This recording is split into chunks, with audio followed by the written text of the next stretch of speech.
नमस्कार दोस्तों, IAS classes में आपका स्वागत है। और हम आर्टिकल्स पढ़ रहे थे, आर्टिकल 14 टू 18। लेकिन इससे पहले मैं आपको बता देना चाहता हूं कि आप मुझे बताते रहिए सबसे पहले कि आपको मेरा चैनल कैसा लग रहा है। अगर आपको मेरा चैनल अच्छा लग रहा है तो आप इसे प्लीज़ सब्सक्राइब कीजिए और मेरे चैनल को बूस्टअप करते रहिए। सबसे पहले हम चर्चा करेंगे कि हमने कल क्या क्या पढ़ा है। हमने कल मौलिक अधिकार हम पढ़ रहे हैं, आर्टिकल 12 और 13 हम पढ़ चुके हैं। उसके बाद आर्टिकल 14 और 15 हमने कल पढ़ा। आर्टिकल 14 हमने कंप्लीट पढ़ा और आर्टिकल 15 हमने आधा पढ़ा। आर्टिकल 15 की धारा 1, 2, 3 पढ़ी। तो मैं एक बार थोड़ा सा रिपीट कर देता हूं कि आर्टिकल 14 में हमने क्या पढ़ा। आर्टिकल 14 में हमने पढ़ा कि विधि के समक्ष सभी लोग समान होंगे, यानी विधि के समक्ष समता, यानी विधि के समक्ष समता का मतलब कानून के सामने सब समान होंगे। और यह अवधारणा हमने ब्रिटेन से ली है। उसके बाद जो हमारा दूसरा पॉइंट था इसमें कि विधि का समान संरक्षण। विधि का समान संरक्षण का मतलब होता है कि समान परिस्थिति वाले लोगों के लिए समान संरक्षण किया जाएगा। अगर कोई व्यक्ति उस कंडीशन में नहीं है तो उसको उस कंडीशन में लाकर कानून का समान संरक्षण किया जाएगा। और यह अवधारणा हमने कहां से ली है? यूएसए से ली है, जो कि हमने डिटेल में आपको बताया है। ठीक है दोस्तों, उसके बाद आते हैं हम आर्टिकल 15 पर। आर्टिकल 15 में कुल 6 धाराएं हैं, जिसमें से हमने आर्टिकल 15 की धारा 1, धारा 2, धारा 3, धारा 1, 2, 3 हमने पढ़ी है। तो आर्टिकल 15 जो है उसकी धारा 1 में बता देता हूं। राज्य किसी भी व्यक्ति के साथ धर्म, मूल, वंश, जाति, लिंग व जन्म स्थान के आधार पर भेदभाव नहीं कर सकता है। ठीक है दोस्तों, धर्म, मूल, जाति, वंश, फिर से बोल देता हूं, धर्म, मूल, वंश, जाति, लिंग व जन्म स्थान के आधार पर, इसके आधार पर नहीं कर सकता है कोई भी प्रकार का भेदभाव। और मैंने आपको बताया था कि इनका क्रम आपको याद रखना है, क्योंकि ये किसी एग्जाम में पूछा गया है। तो कृपया इसको जरूर याद रखें, ये काफी काम आएगा और ये आर्टिकल बहुत ज्यादा इंपॉर्टेंट है। उसके बाद आते हैं आर्टिकल 15 की धारा नंबर 2 पर। इसमें लिखा गया है कि सार्वजनिक स्थानों पर हम भेदभाव नहीं कर सकते हैं। जैसे मनोरंजन के कोई भी स्थल हो गए, जैसे ऑडिटोरियम वगैरह है, होटल्स हैं, रेस्टोरेंट्स हैं, इनमें समाज के सभी वर्गों के लिए सब कुछ समान रूप से खुला रहेगा, यानी कि ऑल इक्वल। आप मैदान में अलग अलग व्यवस्था नहीं कर सकते हैं। किसके हिसाब से? आर्टिकल 15 की धारा 1 के हिसाब से और धारा 2 के हिसाब से। ठीक है, उसके बाद आते हैं आर्टिकल 15 की धारा नंबर 3 पर, जो भी हम पढ़ चुके हैं। इसमें क्लियर कट लिखा हुआ है कि महिलाओं व बच्चों के लिए विशेष प्रावधान किया जा सकता है। महिलाओं व बच्चों के लिए कानून विशेष प्रावधान कर सकता है। ठीक है दोस्तों, उसके बाद आते हैं, एक मामला हुआ था चंपाकम दोरैजन बनाम मद्रास राज्य। इसमें जैसे ही संविधान लागू हुआ 1950 में, इस मामले को ये एक मामला तूल पकड़ा और मद्रास सरकार जो थी उन्होंने अनुसूचित जाति, जनजाति व दूसरे धर्म, कुछ धर्म के लोगों को एक विशेष आरक्षण दे दिया गया। उस मामले को चुनौती दी गई कोर्ट में और कोर्ट ने इसको सही पाया और उस मामले उसको मद्रास हाई कोर्ट ने बिल्कुल बोल दिया कि ये ठीक है, आप बिल्कुल आरक्षण नहीं दे सकते हैं, क्योंकि संविधान में कहीं लिखा ही नहीं है कि आप सामाजिक और शैक्षणिक आधार पर किसी भी प्रकार का आरक्षण दे सकते हैं। अब ये बात बिल्कुल गवर्नमेंट को नहीं हजम हुई, तो गवर्नमेंट ने इसकी अपील करी कहां पर? सुप्रीम कोर्ट में। और सुप्रीम कोर्ट ने भी वही कहा जो हाई कोर्ट ने कहा और निर्णय बरकरार रखा गया। सरकार को बहुत बड़ा झटका लगा और सरकार ने इस मामले को निष्प्रभावी करने के लिए अमेंडमेंट किया। ठीक है दोस्तों, और हमारा जो प्रथम संविधान संशोधन बिल जो लाया गया और बाद में वो पारित भी हुआ, और उसको पारित होने के बाद में उन्होंने आर्टिकल 15 में धारा नंबर 4 जोड़ी कि सामाजिक व शैक्षणिक दृष्टि से पिछड़े हुए लोगों के लिए विशेष प्रावधान कर सकता है अनुसूचित जाति व जनजाति के लोगों के लिए। ठीक है, तो सामाजिक व शैक्षणिक दृष्टि से जो पिछड़े हुए लोग थे, स्पेशली अनुसूचित जाति व जनजाति, यानी एससी व एसटी के वे लोग जो सामाजिक व शैक्षणिक, वे लोग नहीं, सारे लोग जो सामाजिक और शैक्षणिक दृष्टि से पिछड़े हुए थे, उनके लिए सरकार विशेष प्रावधान कर सकती है। मतलब कि शिक्षा में जो आरक्षण का आधार है वो आर्टिकल 15 की धारा नंबर 4 है। दोस्तों, इस बात को बिल्कुल याद कर लो कि जो सरकारी नौकरियों में आरक्षण दिया गया है दैट इज आर्टिकल 16, एंड जो शैक्षणिक संस्थाओं, जो अपने हमारे स्कूल कॉलेजेस वगैरह में जो आरक्षण दिया गया है दैट इज आर्टिकल 15। और आर्टिकल 15 में जो निम्न स्तरीय शिक्षा या बोल सकते हैं जो शुरुआती शिक्षा है, उसमें जो आरक्षण दिया गया है उसका जो प्रावधान है वो आर्टिकल 15 की धारा नंबर 4 में किया गया है।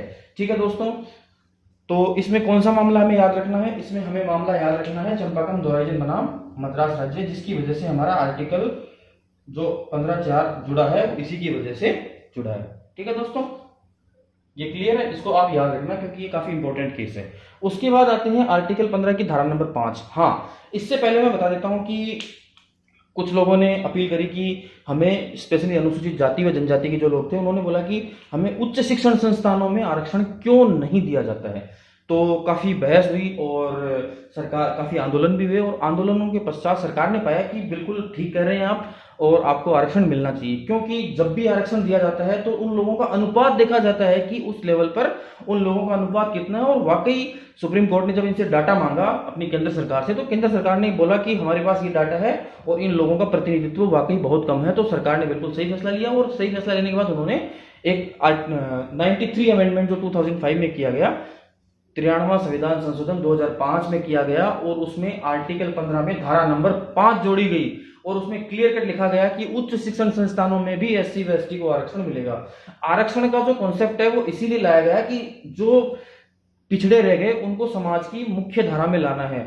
और जब भी इसको चैलेंज किया जाता है सुप्रीम कोर्ट सबसे पहले उन लोगों का डाटा मांगता है, या जब भी कोर्ट के द्वारा इसका रिव्यू किया जाता है। अभी रिसेंटली कुछ इस तरीके के काफी मुद्दे भी उछले थे, तो उनमें क्लियर कट लिखा गया है, क्लियर कट बताया गया है कि सरकार पहले आपको डाटा देगी कि इन लोगों का इतना प्रतिनिधित्व। सपोज करिए कि जैसे मान लीजिए फर्स्ट ग्रेड के लेक्चरर आपके पास कितने हैं, या आईएएस या पीसीएस या डॉक्टर्स या इंजीनियर्स या जो भी XYZ जो भी है, सरकार पहले ये पूछती है कि आपके पास एससी व एसटी के टोटल कितने लोग हैं।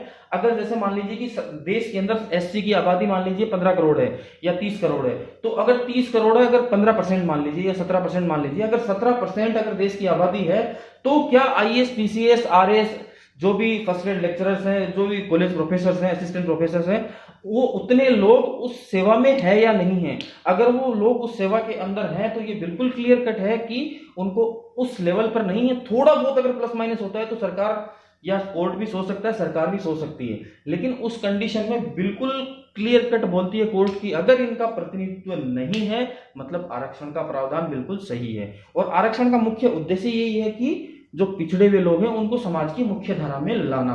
तो जो उच्च शिक्षण संस्थानों में जो एससी व एसटी को आरक्षण जो दिया गया था वो इसी बेस पर दिया गया। अब चूंकि ये बात भी बिल्कुल ठीक थी कि इसको चैलेंज तो होना ही होना था, क्योंकि जो भी अमेंडमेंट होता है, जो भी आर्टिकल दिया जाता है उसको बिल्कुल चैलेंज किया गया। अब अशोक ठाकुर बनाम भारत संघ वाला जो मामला हुआ, उन्होंने अपनी अलग ही दलील दी। उन्होंने बोला कि अगर आप हायर इंस्टीट्यूशन में अगर ऐसा करते हैं तो इसमें गुणवत्ता भी फर्क आएगा।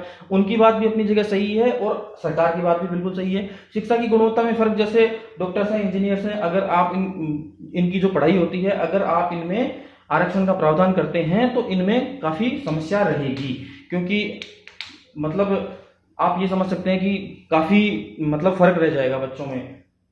क्योंकि अगर उसको आप मुख्य धारा से जोड़ के देखेंगे तो आपको खुद को लगेगा कि एक विद्यार्थी काफी कमजोर रह रहा है और एक विद्यार्थी थोड़ा ज्यादा होशियार हो रहा है। तो लेकिन बिल्कुल कोर्ट के अंदर चुनौती दी गई और कोर्ट ने बिल्कुल अशोक ठाकुर बनाम भारत संघ की जो अपील थी उनको, अशोक ठाकुर की जो अपील थी उसको बिल्कुल खारिज कर दिया कि पहला उद्देश्य ये है कि हम इनको पहले समाज की मुख्य धारा में लाएंगे, उसके बाद गुणवत्ता वाला विचार सोचा जाएगा। ठीक है दोस्तों, अब आते हैं हम 103वें संविधान संशोधन में। 103वां जो संविधान संशोधन है उसमें स्पेशल बैकवर्ड कास्ट जो सामान्य वर्ग के पिछड़े हुए लोग हैं उनके लिए आरक्षण का प्रावधान किया गया है शिक्षण संस्थानों में।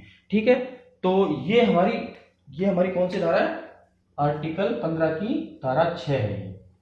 ठीक है दोस्तों, उसमें क्या लिखा गया है कि जो स्पेशल बैकवर्ड कास्ट के जो लोग हैं, सामान्य वर्ग के जो पिछड़े हुए लोग हैं सामाजिक व शैक्षणिक दृष्टि से या शैक्षणिक दृष्टि से, उनको आरक्षण का प्रावधान, उनके लिए आरक्षण का प्रावधान किया जाएगा। अब दोस्तों आर्टिकल 15(6) को भी चुनौती दी जा चुकी है। आपने इंदिरा साहनी का नाम सुना होगा, जो 1992 में आरक्षण का जो कॉन्सेप्ट लेके आई थी वो इंदिरा साहनी ही लेकर आई थी और 1992 में बहुत ही फेमस रहा था। और अभी वही इंदिरा साहनी ने फिर से रिट लगा रखी है 2020 के अंदर, सॉरी 2019 के अंदर। ठीक है, तो अभी इसके ऊपर तकरीबन आई थिंक 150 के आसपास पिटीशंस लग चुकी हैं और उन सबको कंबाइंड करके एक साथ इसकी सुनवाई चल रही है। ठीक है दोस्तों, तो अब जब भी इसका रिजल्ट आएगा इसके बारे में हम आपको जरूर इंटीमेट करेंगे। तो दोस्तों मुझे जरूर बताइए कि आपको मेरी ये क्लास कैसी लगी, क्योंकि आर्टिकल 15 काफी इंपॉर्टेंट है और इसमें काफी सवाल बनते हैं। इसमें 2-3 चीजें आप जरूर याद रखना। चंपाकम दोरईजन बनाम मद्रास राज्य, अशोक ठाकुर बनाम भारत संघ। इंदिरा साहनी वाला तो खैर आपको याद रखने की जरूरत नहीं है क्योंकि वो 1992 में हुआ था, जो कि हम आर्टिकल 16 में पढ़ेंगे। ठीक है, तो आपको मेरा वीडियो कैसा लगा? अगर आपको मेरा वीडियो अच्छा लगे तो इसे लाइक करें, सब्सक्राइब करें। ठीक है दोस्तों, प्लीज इसे लाइक करें, सब्सक्राइब करें, इससे मुझे मेरा मोरल अप होता है और मैं और वीडियो बनाने के लिए प्रेरित होता हूं। ठीक है दोस्तों, जय हिंद, जय भारत।